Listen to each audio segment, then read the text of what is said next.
같이 잠깐 기도하고 말씀 생각하십시다. 하나님, 우리의 찬양을 받으시고 또 이 시간 부족한 종에게 하나님의 귀한 말씀, 사도 바울의 고린도 후서 서신의 한 부분의 말씀을 조금 해석하며 거기에 담긴 진리를 전할 수 있는 힘을 주시고, 하나님의 영, 진리의 영께서 우리 가운데 계시오니 말하는 부족한 종과 또 듣는 사랑하는 모든 심령들과 다 함께 하나님의 성령님의 감동과 깨닫게 하시는 은혜 가운데 거하여 말씀을 깨닫고 또 믿고 또 즐거이 말씀을 마음에 새겨 실천할 바를 실천케 하여 주옵소서.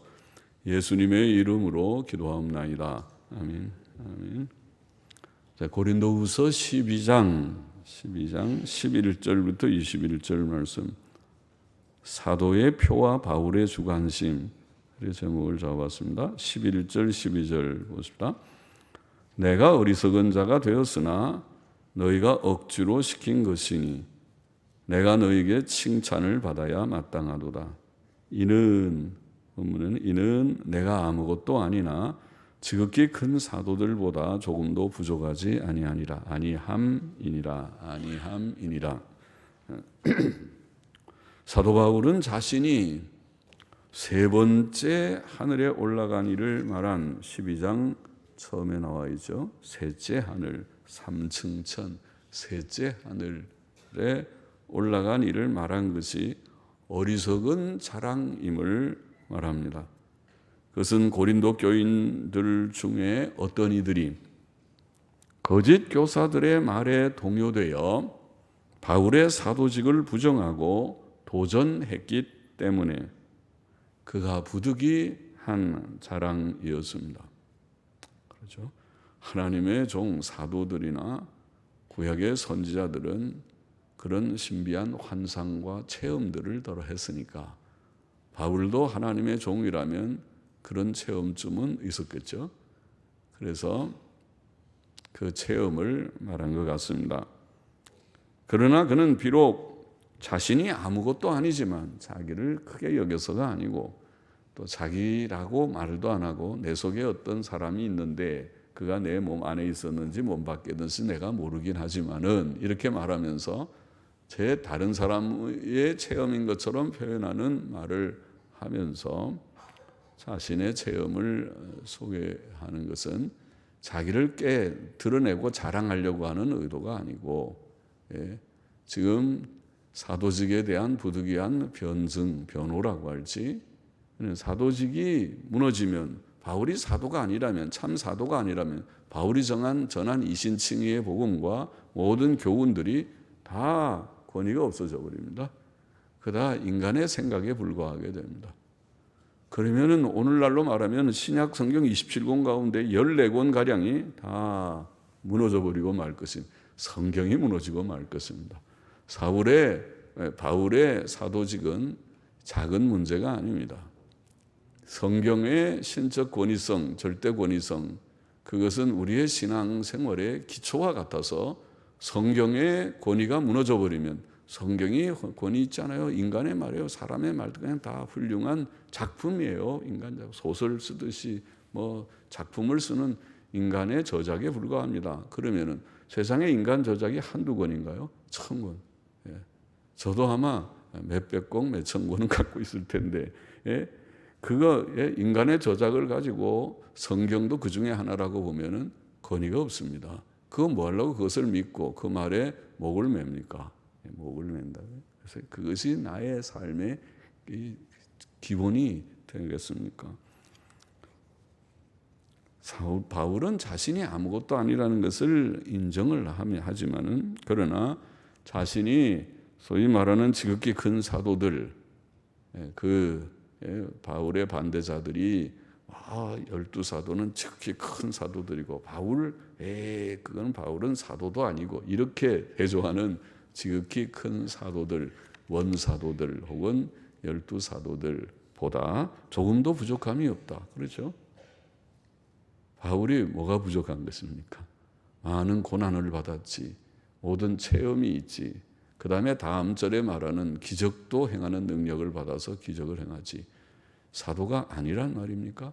그렇지 않다는 것을 이렇게 좀 말하려고 하는 거죠. 12절 보십시다. 참으로, man이라는 헬라어는 참으로, 옛날 영어 성경에 참으로 사도에 표된 것은 내가 너희 가운데서 모든 참음과 표적과 기사와 능력을 행한 것이라. 혹은 참으로 사도의 표들은 모든 참음 가운데서, 참음은 뭐 표라는 것보다 참음 가운데서, 모든 인내하는 가운데서 표적들과 기사들과 능력들에 의해 행하여졌도다. 사도의 표는 기적이라는 것인데, 기적이라는 말을 성경은 표적, 기사, 능력, 그 세 말이 자주 나오죠. 세 개가 반복해서. 순서가 좀 달라지더라도 표적은 표라는, 영어로는 사인 그러죠. 표시, 길거리에 있는 표지판처럼 표, 사도가 행하는 이 기적은 하나님의 어떤 진리를 표시하는 그 일이다. 그 기적을 보면 하나님을 깨닫게 하는 하나의 사인입니다. 표입니다. 또 기사라는 말은 말 그대로 영어로는 wonder, 원더풀은 알죠. 놀랍다 그래, 원더풀 그러죠. 원더, 놀라운 일들이랑, 그죠? 기적은 다 놀라운 일이잖아요. 세상에 그런 일이 있는가? 참 그런 일이 진짜 있었어요? 떡 5개로 5,000명을 먹였다고요? 세상에, 그거는 말이 안 돼요. 죽은 지 나흘 돼서 냄새나는 나사로가 살아났다고요? 세상에, 그게 원더입니다. 기사입니다. 기적은 놀라운 일이죠. 놀라운 일이고, 그 다음에 이제 능력이라는 말은 하나님의 능력이 나타났군요. 물로 포도주가 됐다고요? 하나님이 하시면 하겠지만 하나님의 능력으로 역사하셨네요. 그게 능력입니다. 그러니까 이 기적이라는 것은 그 세 면이 다 있죠. 표가 되고 그것은 놀랍고 그리고 하나님의 능력의 나타남이니까 이런 말을 쓰는데, 한마디로 우리는 그냥 기적 그렇게 하는데, 여하튼 세 마디를 다 세 표현을 하든지 기적이라고만 하든지 무엇을 말하는지는 알겠죠. 초자연적인 일입니다. 하나님의 일반적으로는 자연 법칙을 사용하지만은 밥을 안 먹으면 배가 고픈 것이죠. 아무리 밤새도록 철야 기도해도 시험 공부 안 하면 가서 빵점 맞는 거죠. 그렇죠. 일반적으로는 시험을 잘 치려면 공부를 해야 잘 치지, 공부는 안 하고 매일 철야 기도만 해갖고 주여 시험 잘 치게 해주옵소서 그러고 치면 안 돼. 밥도 안 먹고 배가 고픈데 주여 배가 부르게 해주옵소서, 능력이 하나님이요 주께서 못하실 것이 없사오니, 그렇게 기도만 하면은 계속 배가 고플 듯합니다. 하나님께서 응답하시기를, 야 그러지 말고 가서 빨리 밥해 먹어라. 라면이라도 끓여 먹어라. 그래야 배가 부르지. 먹을 생각은 안 하고 기도만 하냐, 그러실 거예요. 그러니까 일반적으로는 자연 법칙을 하나님이 다 사용하셔요. 그거는 하나님의 섭리의 거의 99%가 일반적인 섭리예요. 그러나 특별한 섭리, 비상섭리, 특별섭리라는 것이 있어서 그게 기적입니다. 기적은 말대로 기적이에요. 특별한 때 나타나는 기적이지, 기적이 일상적으로 나타나면 기적이 아니죠. 그거는, 그죠? 일상 법칙이죠. 기적은 기적이에요. 기적은 왜 나타나느냐, 아까 말한 대로 표적의 의미가 있기 때문에 주신 거예요. 하나님이 하나님의 진리를 확증하기 위해서 기적이라는 것을 주신 것입니다. 그러니까 기적은 늘 나타나는 것이 아니에요. 모세도 모세의 기적을 일상적으로 막 행하는 것이 아니라 몇 번 기적을 행했습니다. 그렇죠? 예수님은 기적을 제일 많이 행했지만은요, 또 엘리야도 기적을 많이 행했고, 엘리사는 엘리야보다 백합절이나 행했고, 그가 엘리야에게 구한 대로 그러지. 그리고 다른 사람들, 선지자들이 막 기적을 늘 행한 것 같지는 않습니다. 그렇게 특별한 경우에 기적을 체험하는 것입니다. 그런데 이 기적은 사도의 표다, 그렇게 말했습니다. 바울은 자신의 사도직의 표가 특별한 환상들을 본 것뿐 아니라 표적과 기사와 능력을 행한 것임을 말한 것입니다. 사도들은 주 예수께서 친히 부르시고 세우시고 보내신 자들, 사도라는 말이 보냄을 받은 자다. 보냄을 받은 자다. 그런 말입니다. 예. 보냄을 받은 자. 하나님께서 택하시고 불러서 택하시고 임무를 부여해서 가서 이것을 전하라 하는 그가 사도입니다. 사도들은 그런 자들인데 보낼 때 그냥 전해야 할 내용만 주질 않고 그들에게 권위를 입혀줬어요. 가서 그들이 전하면 당신이 뭔데 그렇게 전하느냐 무시를 당하니까 무시당하지 않도록 그들이 가서 권위 있게 하나님의 종이라는 표를 줬단 말이에요. 그 표가 그 중에 하나가 기적을 행하는 것입니다. 그들이 환상을 보기도 하지만은 기적이라고 하는 것이 모든 사람들 일반 사람들에게 저 사람은 사도구나 하나님의 종이구나 하나님의 사람이구나 무시를 못하도록 표를 준 것입니다. 오늘 목사들도 그런 표를 줬을까요? 그렇지 않다고 제가 많이 얘기했으니까 알고 계시겠죠. 오늘 목사들은 그보다 이미 주신 성경 말씀을 바르게 잘 강해하고 강론해서 저분은 정말 성경의 말씀을 바르게 해석을 했어요. 모두들이 다 성경을 많이 연구하고 하는 사람은 다 옳다고 나도 그렇게 생각하는 바라고 말하게 하면 좋은 목사일 것이고 그렇지 않고 저 사람은 성경 말씀은 조금 읽어놓고 자기 얘기만 하고 무슨 말하는지 성경 본문하고는 전혀 다른 설교하고 있어요. 그러면 좀 이상한 사람이고 성경과 다른 말을 하면 이단이고 그렇게 되는 거죠.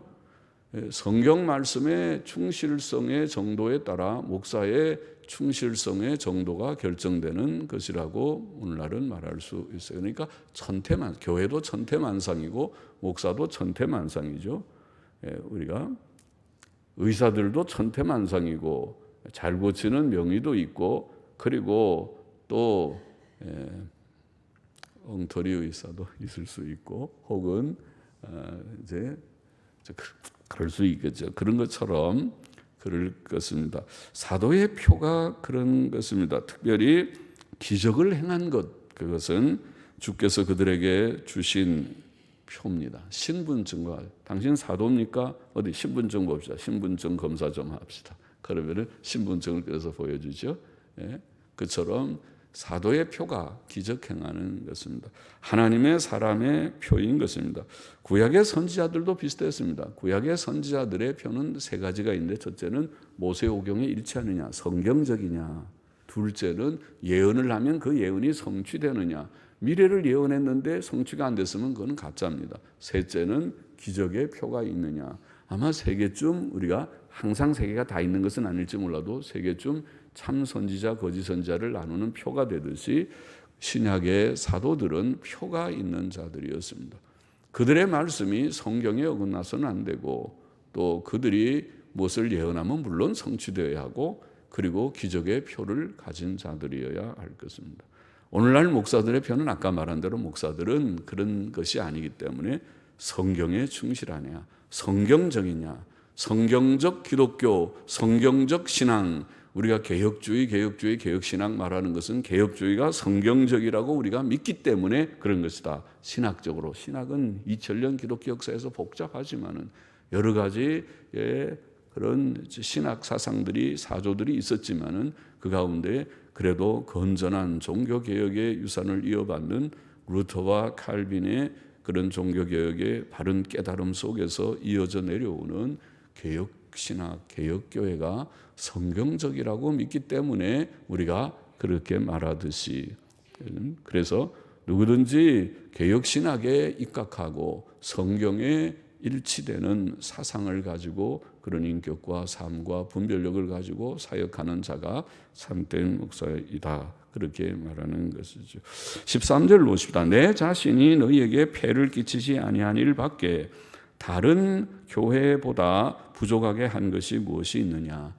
너희는 나의 이 공평치 못한 것을 용서하라. 보라, 이제 세 번째 너희에게 가기를 예비하였으나 너희에게 폐를 끼치지 아니하리라. 폐를 끼치지 않는다. 폐를 끼치지 않는다.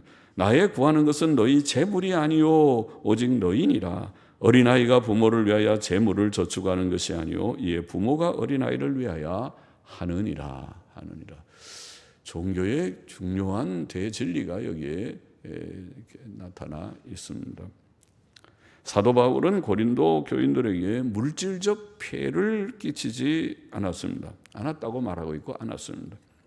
그가 그것을 공평치 못한 것이라고 표현하고 있지만 그 행위는 잘못된 불공평이 아니고 사랑의 동기에서 나온 불공평이었습니다. 폐를 끼칠 수 있는 자가 폐를 끼치지 않는 것은 그것은 사랑이죠. 그런 불공평은 좋죠. 다 다른 사람들에게 폐를 끼치는데 어떤 사람에게 폐 안 끼쳤다고 불공평한 게 아니라 오히려 그건 사랑하기 때문에 그 사람이 폐 끼쳐서 마음에 상함을 받을까 봐 폐를 안 끼친 것이지. 그것은 인격적 결함이 아닙니다. 이것은 우리 모든 성도들이 본받아야 할 사랑과 봉사의 삶입니다. 우리는 다른 이들에게 폐를 끼치는 자가 되지 말고 유익을 주는 자가 되어야 합니다. 사도 바울은 교인들의 재물을 구하는 자가 아니고 그들의 영혼들을 구원하고 바로 세우기를 원하는 자이었습니다. 천하보다 귀하고 세상의 모든 재물보다 귀한 것은 사람의 영혼이죠. 예수께서는 사람이 만일 온 천하를 얻고도 제 목숨을 잃으면 무엇이 유익하리요? 사람이 무엇을 주고 제 목숨을 바꾸겠느냐? 이렇게 우리의 영혼의 목숨이 중요한 것인데 재물하고 바꾸요? 재물을 억만큼 가져도 목숨을 잃고 영혼이 구원받지 못하고 지옥 가면 무슨 의미가 있다는 것인가? 또 부모가 아이들을 위해 재물을 저축하듯이 바울은 성도들을 위해 자신을 드렸고 그의 재물도 사용했습니다. 물질적 이익을 초월한 교훈은 진리의 교훈입니다. 하나님을 모르는 자들은 이 세상과 세상의 것들밖에 모릅니다. 물질적인 이익은 그들에게 가장 큰 가치입니다. 그러나 하나님의 진리는 그것들을 초월합니다. 교인들에게 물질적 폐를 끼치지 않는 바울은 하나님의 진리를 전하는 참된 종입니다. 그게 종교의 중요한 한 원리입니다. 그가 결국은 하나님 없는 사람은 세상밖에 없어요. 그가 구하는 것은 결국 물질이구나, 돈이로구나. 아이고 썩어질 그것이 그에게 그렇게 가치로 여겼으니 하나님 없는 자입니다. 그러나 하나님이 있는 자는, 하나님을 모신 자는 그거 그렇게 크게 여기지 않습니다. 그만큼은 하나님이 먹을 만큼은 주시고 거처할 의식주는 주시는 것이다. 주시겠지. 안 주시면 뭐 죽지. 제가 늘 말한 대로 저는 목사가 돼서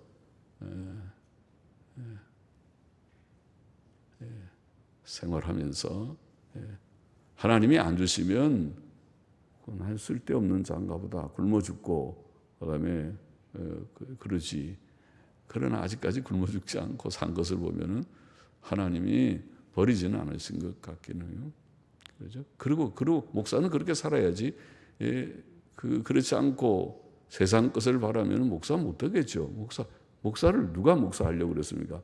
자기 안정이 없는, 미래에 안정이 없는 목사가 누가 되려고 하고 여러분의 자녀들이 목사 되겠습니까? 사모라도 되겠습니까? 교회의 장로님, 권사님 자녀들 치고 사모 되라고 하는 사람 없다. 그런 말도 있어요. 그러니까 정말 그렇지 않아요? 초월하지 않으면 갈 수 없는 길이 아닙니까? 15절에 내가 너희 영혼을 위하여 크게 기뻐함으로 재물을 허비하고 또 내 자신까지 허비하리니 너희를 더욱 사랑할수록 나는 덜 사랑을 받겠느냐. 고린도 교인들을 향한 사도 바울의 사랑은 컸고 그는 그들을 위해 재물을 허비하고 자기 자신까지 허비하려고 합니다. 주 예수님과 그의 종들은 바로 이런 길을 가셨습니다. 우리는 세상에서 현세적 물질적 대가를 기대하지 말고 장차 하나님께서 주실 영원하고 영광스럽고 존귀한 대가만을 바라며 하나님께 충성해야 합니다. 주 예수께서 이 세상에 오신 목적도 사람들에게 섬김을 받기 위함이 아니셨고 도리어 사람들을 섬기시며 자신을 많은 사람의 대속물로 주시기 위함이었습니다. 16절 하여간 어떤 이의 말이 내가 너희에게 짐을 지우지는 아니하였을지라도 공교한 자가 되어 괴계로 너희를 취하였다 하니 내가 너희에게 보낸 자 중에 누구로 너희의 일을 취하더냐. 사도 바울은 하나님 앞에서 진실하고 깨끗하게 사역했지만 비난하는 자들은 그가 간교한 속임수로 교인들을 취하였다고 말했습니다. 그 비난은 그를 통해 이루신 하나님의 일을 허물어뜨리는 악한 말이었습니다. 바울의 경우처럼 주의 종들에게는 그들의 선한 봉사의 걸음에 때때로 악한 비난의 말이 있을 것입니다. 그러나 참 일꾼과 거짓 일꾼의 차이는 분명합니다. 참 일꾼은 썩어지고 허무한 이 세상의 것들과 물질적 이익만을 구합니다. 그러나 참 일꾼은 이 세상을 사랑치 않고 오는 세상을 사랑하며 세상에 썩어질 것을 구하지 않고 장차 하나님께서 천국에서 주실 존귀와 영광을 구합니다. 그러므로 그는 하나님의 영광과 그의 교회를 위해 이 세상의 것들을 소비하고 자신까지 희생하면서 주를 기쁘시게 하는 일에 힘쓸 수 있습니다. 18절 보십시다. 내가 디도를 권하고 함께한 형제를 보내었으니 디도가 너희의 일을 취하더냐? 우리가 동일한 성령으로, 혹은 영어 성경들은 동일한 정신으로, 영이라는 말을 정신으로, 심령으로, 동일한 심령으로, 동일한 정신으로 행하지 아니하더냐? 동일한 보조로 하지 아니하더냐? 이때까지 우리를 너희에게 변명하는 줄로 생각하는구나. 우리가 그리스도 안에서 하나님 앞에 말하노라. 사랑하는 자들아, 이 모든 것은 너희의 덕을 세우기 위함이니라. 바울과 디도는 동일한 정신을 가졌고 동일한 보조로 행하였습니다. 그 정신과 그 걸음은 이기적이지 않고 이타적인 것이요, 자기 유익을 구하지 않고 교회와 교인들의 유익을 구하는 것이요, 이 세상을 사랑치 않고 장차 올 세상 곧 새하늘과 새 땅을 사랑하는 것이었습니다. 그것이 참된 목사와 성도들의 정신과 걸음이어야 합니다. 오늘날에도 우리 모두가 이런 정신과 보조로 행할 때 하나님의 일은 잘 될 것입니다. 이제까지 사도 바울의 변명은 단지 자기 변명의 의미를 갖는 것이 아니었습니다.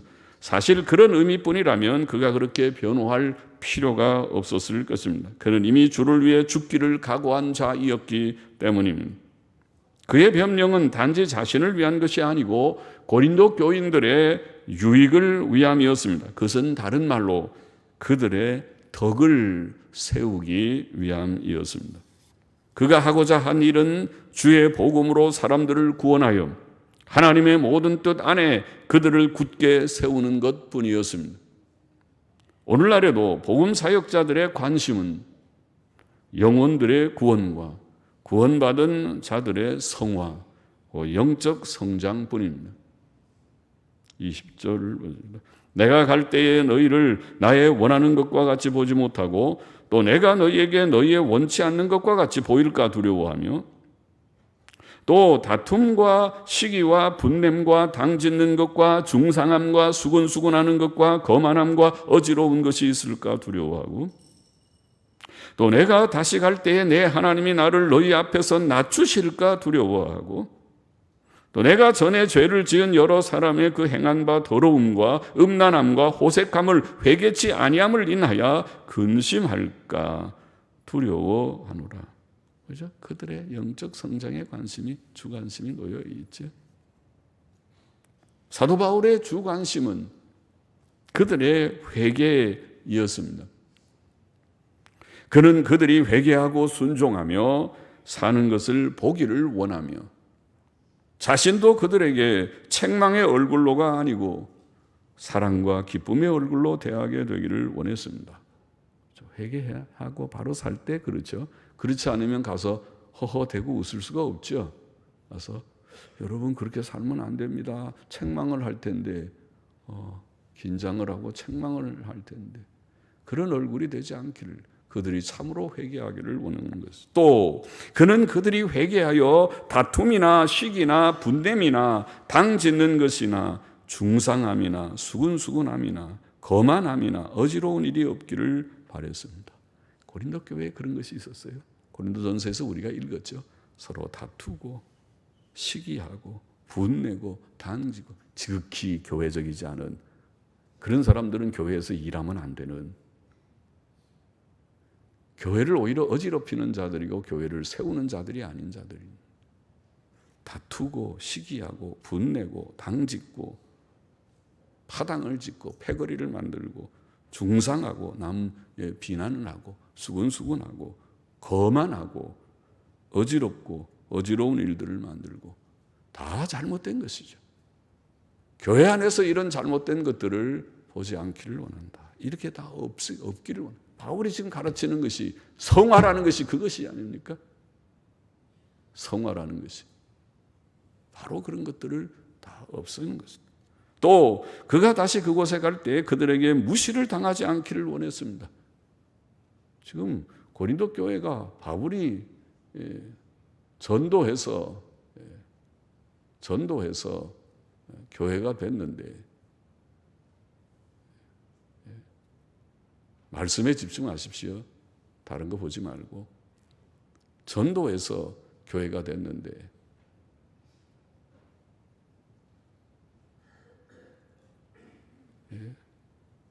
바울을 무시하고 바울이 사도가 아니니 그런 말을 하고 그렇게 되니 바울의 가슴이 아팠던 거죠.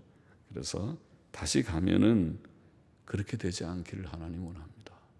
가면 바울은 하나님의 참된 종이고 우리를 위해서 고생한 자였다고 그를 존중하고 귀히 여기는 마음이 있으면 바울에게 위로가 되겠죠. 뭐 다른 거 바라는 것이겠습니까?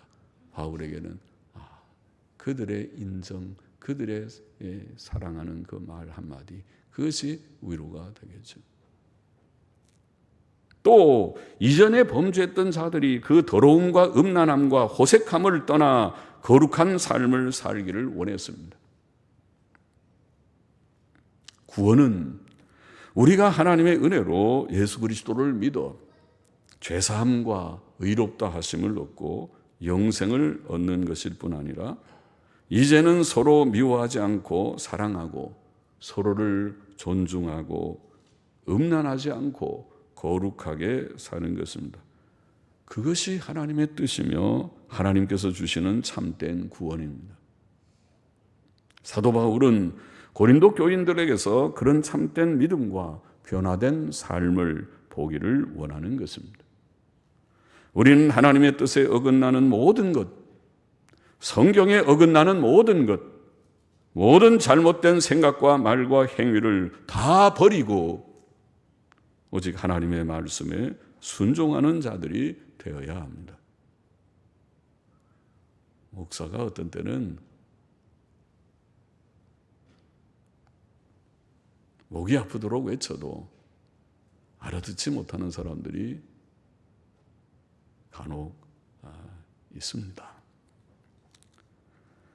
본문의 교훈은 무엇입니까? 첫째로 사도의 표는 기적을 행하는 것이었습니다. 12절에 읽은 바와 같습니다. 마태복음 10장 1절에 보면 예수께서 그 12 제자를 부르사 더러운 귀신을 쫓아내며 모든 병과 모든 약한 것을 고치는 권능을 주시니라. 마가복음 3장 13절 이하에도 또 산에 오르사 자기의 원하는 자들을 부르시니 나아온지라. 이에 12를 세우셨으니 이는 자기와 함께 있게 하시고 또 보내사 전도도 하며 병들을 고치며 전통사 부리는 귀신을 내어 쫓는 권세도 있게 하려 하십니다. 사도들에게는 권세를 주셨습니다. 권세를 주셨습니다. 그 권세는 사도의 표였습니다. 신분증과 같았습니다. 하나님의 사람이라는, 사도들이 전하는 것은 하나님의 진리입니다 하는 표와 같습니다. 오늘 우리는 사도의 표로 인쳐진 신약 성경을 갖고 있습니다. 오늘 신약 성경의 신적 권위성을 증거하는 원리입니다. 사도의 표, 기적을 행하는 그 표는 바로 신약 성경이 하나님의 말씀이라는 증거입니다. 오늘 우리가 신구약 성경을 우리의 신앙과 행위의 정확무한 규칙으로 깨닫고 주야로 읽고 묵상하고 그 성경 말씀대로 살기를 힘쓰는 이것이 정로임을 보이는 것입니다. 그렇게 목이 아프게 외쳐도 엉뚱한 소리하고 딴소리하는 사람들, 그것도 초신자가 아니고 오래 믿었다고 하는 사람들 가운데 그런 말하는 사람 보면은 답답하지요. 아이고, 언제나 깨달을 거. 못 깨닫는 건 할 수 없지. 하나님께서 안 주시면 못 깨닫지. 평생 못 깨달을 것이다. 그러나 깨닫는 자는 바로 알아서 말씀 중심의 신앙생활로 나아가 참된 구원이 되고 복이 될 것이다. 둘째로 사도 바울의 주 관심은 교인들의 재물이 아니고 교인들 자신이었습니다. 14절에 나의 구하는 것은 너희 재물이 아니오 오직 너희니라. 바울은 그들의 재물을 원하는 것이 아닙니다. 그는 그들 자신이 구원받은 자가 되는 것을 원합니다. 그는 그들에게 폐를 끼치기를 원치 않았습니다. 세상의 것이나 구하면은 폐도 끼치겠죠. 자기 돈 아끼겠죠. 자기 돈 아껴서 자기 돈 안 쓰고 남에게 폐를 끼친다는 게 뭐예요? 남의 집에 공짜로 거하고 남의 밥 공짜로 먹고 남의 차 공짜로 좀 타고 남의 것을 의존하는 것이 폐 끼치는 거잖아요. 폐 안 끼치는 사람은 뭐예요? 아이고 내가 어떻게 민폐를 끼칩니까? 제가 다 할 수 있습니다. 그게 폐 안 끼치는 거죠. 그죠? 폐를 끼치고 안 끼치는 그 사고방식의 속에는 그 속에 참된 경건이 있느냐 없느냐 하는 그것이 중요하다.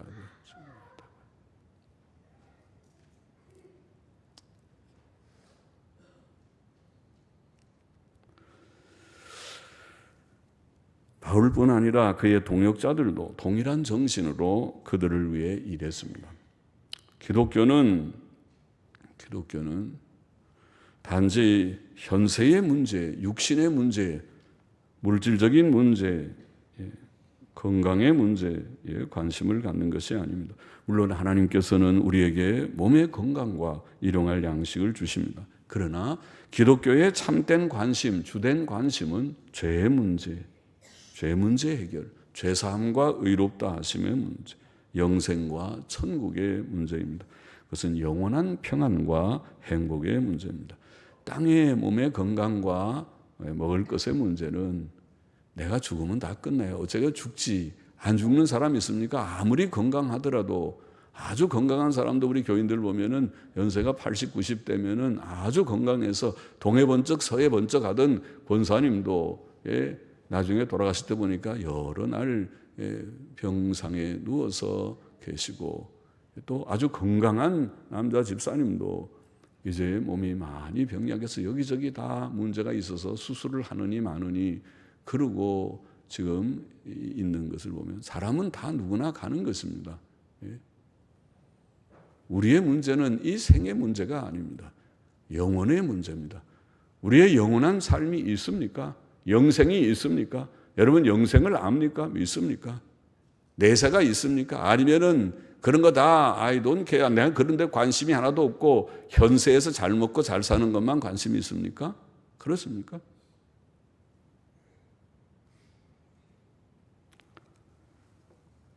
그것은 참된 회개와 예수 그리스도 구주를 믿음으로만 얻는 구원입니다. 셋째로 사도 바울의 주 관심 속에는 구원받은 성도들의 덕을 세움, 즉 그들의 성화와 온전함이 있습니다. 그렇죠? 우리가 보았죠.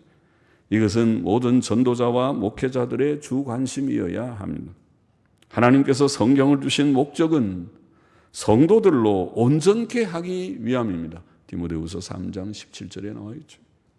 하나님께서 교회의 목사들을 주신 목적도 성도들을 온전케 하며 봉사의 일을 하게 하며 그리스도의 몸을 세우려 함이라. 에베소 4장 11절에 나와 있죠. 사도 바울은 자신이 복음을 전해 세운 고린도 교회가 온전케 되기를 원합니다.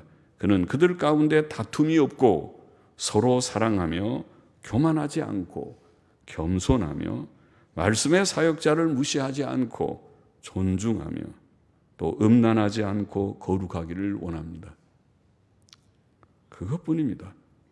그 일을 위해서 그는 고린도전서 성경도 편지도 보냈고 또 중간에 한 서신 잃어버렸다고 보이는 서신도 보냈고 그리고 지금 고린도 후서 서신도 보내고 있는 것입니다.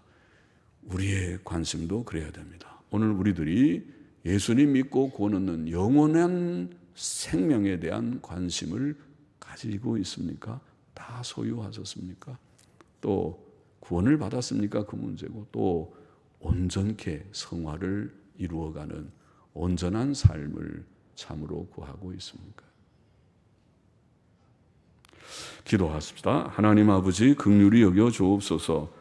주님, 우리들의 심령을 불쌍히 여겨 주셔서 눈을 열어 하나님을 알게 하시고 영생을 알게 하여 깨닫게 하여 주시고 영원한 삶을 구하며 예수님 진실의 믿음으로 영생을 소유하며 또 주의 원하시는 바대로 성화를 이루고 온전함에 나아가는 저와 우리 가족들이, 우리 모든 믿음의 식구들이 되게 하여 주옵소서. 예수님의 이름으로 기도하옵나이다. 아멘.